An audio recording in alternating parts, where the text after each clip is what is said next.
Bonjour à tous, au sommaire de ce dernier JT de la semaine, un nouveau moteur pour le Dacia Duster, Peugeot quitte les Champs-Élysées et un tricycle à 3 roues néo-rétro qui a besoin de vous. Avant cela, des révélations d'AutoPlus.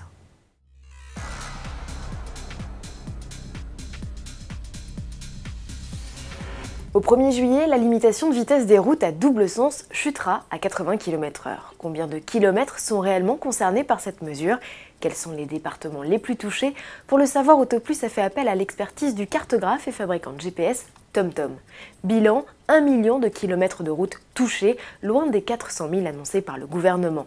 Et c'est bien la France rurale, là où la mesure est la plus impopulaire, que l'on déguste le plus. Exemple, 11 000 km de routes sont impactés en Dordogne contre 0 à Paris.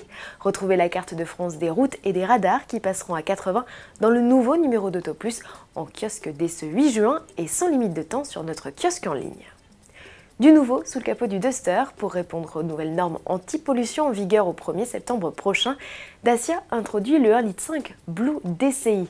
Ce bloc, déjà croisé sous le capot de la Mercedes Classe A, fait ses premiers pas au sein de l'alliance Renault-Nissan.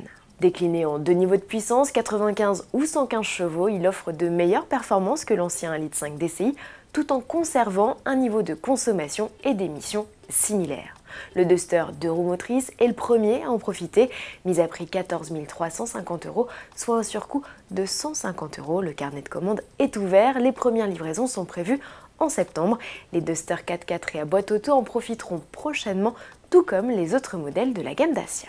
Peugeot aux Champs-Élysées, c'est fini. Fin mai, après 18 ans de bons et loyaux services, la vitrine du constructeur installée au numéro 136 de l'avenue a définitivement fermé ses portes. La marque au Lyon n'est pas le premier constructeur à avoir déserté la plus belle avenue du monde. Toyota et Citroën ont fermé boutique fin 2017, suivi de près par Mercedes.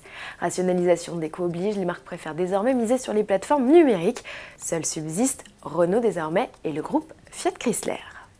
Amateurs de véhicules vintage, partisans de la voiture électrique, le projet qui va suivre devrait vous plaire.